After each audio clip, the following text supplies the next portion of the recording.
الحمد لله الذي أنعم علينا بالإيمان والإسلام. أشهد أن لا إله إلا الله وحده لا شريك له ذو الجلال والإكرام. وأشهد أن سيدنا ونبينا محمدا عبده ورسوله المبعوث إلى سائر الأمم. اللهم صل وسلم وبارك على سيدنا محمد وعلى آله وصحبه والتابعين ومن تبعهم بإحسان إلى يوم الدين. أما بعد فيا أيها الناس أوصيكم ونفسي بتقوى الله وطاعته لعلكم ترحمون. قال الله تعالى في القرآن الكريم وهو أصدق القائلين: أعوذ بالله من الشيطان الرجيم بسم الله الرحمن الرحيم.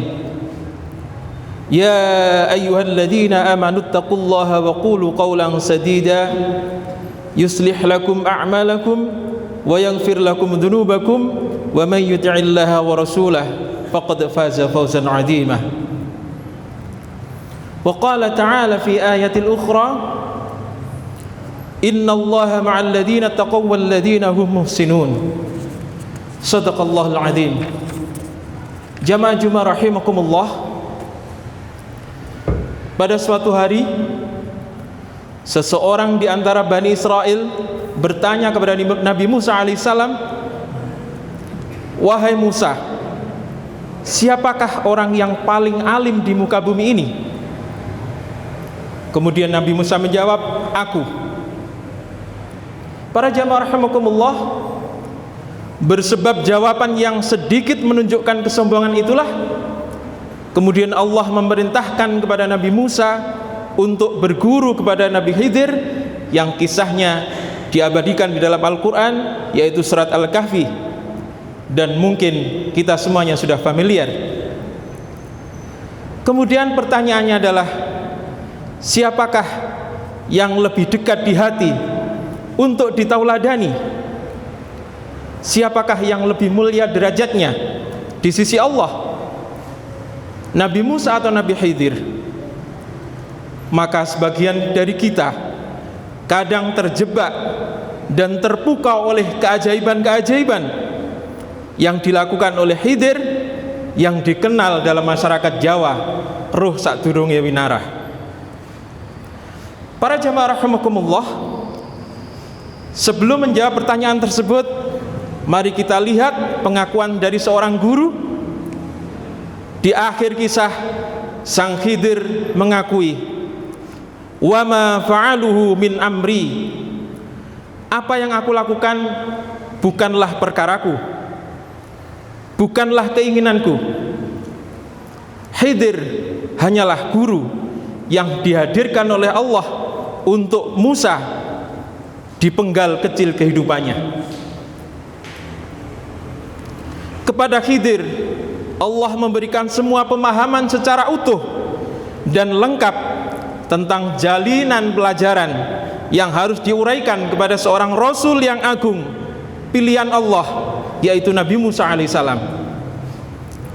Begitu lengkapnya petunjuk yang diberikan oleh Allah kepada Nabi Khidir, maka tindakan Khidir menjadikan sekedar beliau adalah operator lapangan yang mirip dengan para malaikat.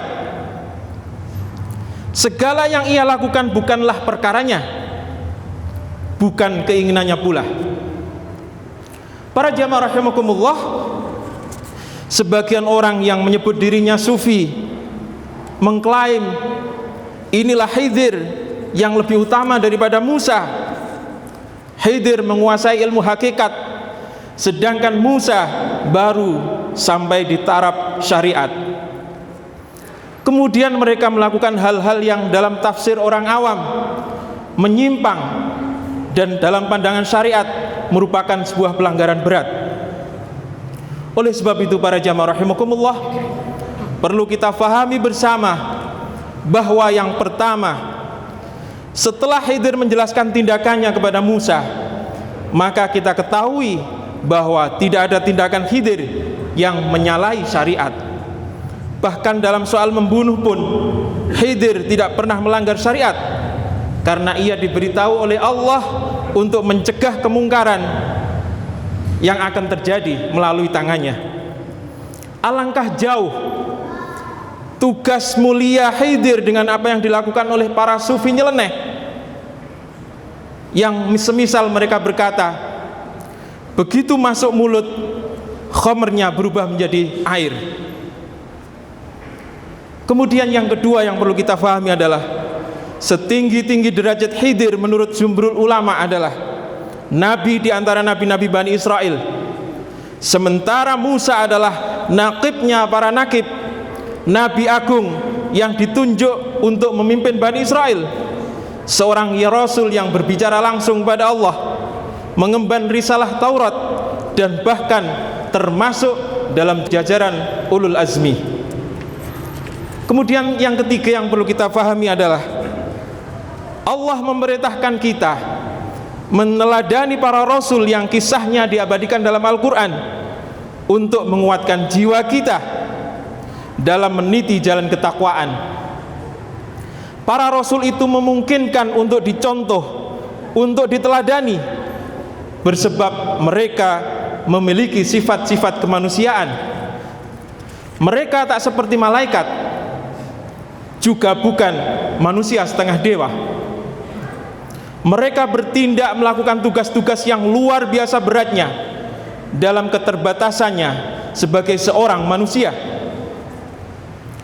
Justru keagungan para rasul itu terletak pada kemampuan mereka dalam menyikapi setiap perintah yang belum terungkap hikmahnya. Berbeda dengan Khidir yang diberitahu oleh Allah skenario dari awal hingga akhir atas apa yang harus dia lakukan ketika mengajar Nabi Musa alaihissalam. Para rasul seringkali tak tahu apa yang akan mereka hadapi, apa yang akan mereka terima setelah perintah dijalani. Yang mereka tahu hanyalah bahwa Allah bersama mereka. Jamaah Jumat rahimakumullah, seperti halnya Nuh yang bersusah payah membuat kapal di puncak bukit, tentu saja harus menahan geram ketika dia ditertawai, diganggu, dan dirusuh oleh kaumnya. Tetapi setelah hampir 500 tahun mengemban risalah dengan pengikut yang nyaris tak bertambah, Nuh berkata dengan bijak dan dengan penuh rasa cinta, kelak kami akan menertawai kalian sebagaimana kalian menertawai kami. Nuh belum tahu bahwa kemudian banjir akan tumpah. Yang ia tahu adalah ketika ia melaksanakan perintah Rabb-Nya, maka Allah bersamanya, dan itu cukup baginya. Para jamaah rahimakumullah, demikian pula Nabi Ibrahim alaihissalam, yang ia pun tak pernah tahu apa yang akan didapat di saat ia benar-benar menyembelih putra tercintanya, putra yang telah lama dirindukannya, yang dia nanti dengan lelehan air mata dalam setiap doanya. Tiba-tiba dititahkan untuk disembelih. Orang tua mana yang sanggup membuka mata ketika harus merobek leher putranya dengan sebuah pisau yang tajam? Ayah mana yang sanggup mengalirkan darah dari leher putranya yang sedari kecil dia timang? Tidak ada yang sanggup. Maka dengan memejamkan mata, Ibrahim pun mulai melakukannya, meski ia belum tahu bahwa seekor domba akan menggantikan putranya. Yang ia tahu adalah ketika ia melaksanakan perintah Rabb-Nya, maka Allah akan bersamanya. Para jamaah rahimakumullah, demikian pula Nabi Musa alaihissalam yang menemui jalan buntu, terhalang oleh Laut Merah dalam kejaran Fir'aun. Maka Bani Israel yang dipimpinnya sudah riuh tercekam panik. Mereka mengatakan, kita akan tersusul, kita pasti tersusul. Maka apa kata Nabi Musa alaihissalam? Tidak, sekali-kali kita tidak akan tersusul. Sesungguhnya Rabbku bersamaku, dan Dia akan memberi petunjuk kepadaku. Maka petunjuk itu pun datang. Musa diperintahkan memukulkan tongkatnya ke laut. Pikiran mana yang sanggup melakukan hal yang demikian? Maka nalar tanpa iman akan mengatakan, apa gunanya tongkat untuk memukul laut? Alangkah bergunanya seandainya tongkat itu untuk memukul kepala Fir'aun. Iya, bahkan Nabi Musa belum tahu apa yang terjadi dengan lautan tersebut. Lautan itu terbelah menjadi beberapa aliran, dan kemudian Nabi Musa beserta Bani Israel kemudian melewati lautan yang terbelah tersebut. Mereka para teladan yang sejati, yang kisahnya membuat punggung kita tegak, dada kita lapang, dan hati kita berseri-seri, yang keteguhannya memancarkan keagungannya, menyengat dalam jiwa-jiwa yang merindukan ketakwaan pada Allah, yang semua itu terasa lebih indah sebab terjadi dengan deguban-deguban jantung, desiran-desiran hati, dengan kejutan-kejutan dan sensasi-sensasi yang tidak terbayangkan sebelumnya. Yang mereka tahu hanyalah, ketika saya melaksanakan perintah Allah, maka Allah akan bersamaku. Para jamaah rahimakumullah, demikianlah para tauladan-tauladan kita yang logika imannya melompat jauh di atas logika warasnya. Yakinlah bahwa apapun perintahnya, bagaimanapun keadaan kita, Allah akan selalu membersamai hamba-hambanya. Mari kita berhusnudzon kepada Allah. Mengapa wabah ini tidak segera diangkat oleh Allah?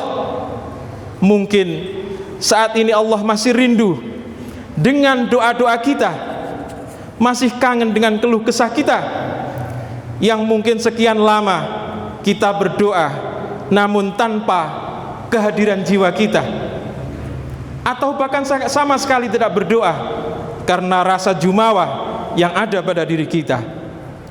Para jamaah rahimakumullah, dan dibalik semua itu, Allah pasti sudah menyiapkan untuk hamba-hambanya yang soleh-soleh, yang baik-baik, berupa kejutan-kejutan, sensasi-sensasi yang tidak terbayangkan sebelumnya. Amin amin ya rabbal alamin. Ja'alanallahu wa iyyakum minal faizin al aminin, wa adkhalana wa iyyakum fi zumrati ibadihi salihin. A'udzu billahi minasyaitonir rajim. Bismillahirrahmanirrahim. Wa tazawwadu fa inna khaira zadit taqwa wattaquni ya ulil albab. Barakallahu li wa lakum fil Qur'anil azim, wa nafa'ani wa iyyakum bima fihi minal ayati wa dzikril hakim, wa taqabbal minni wa minkum tilawatahu innahu wal ghafurur rahim, wa qur rabbighfir warham wa anta khairur rahimin.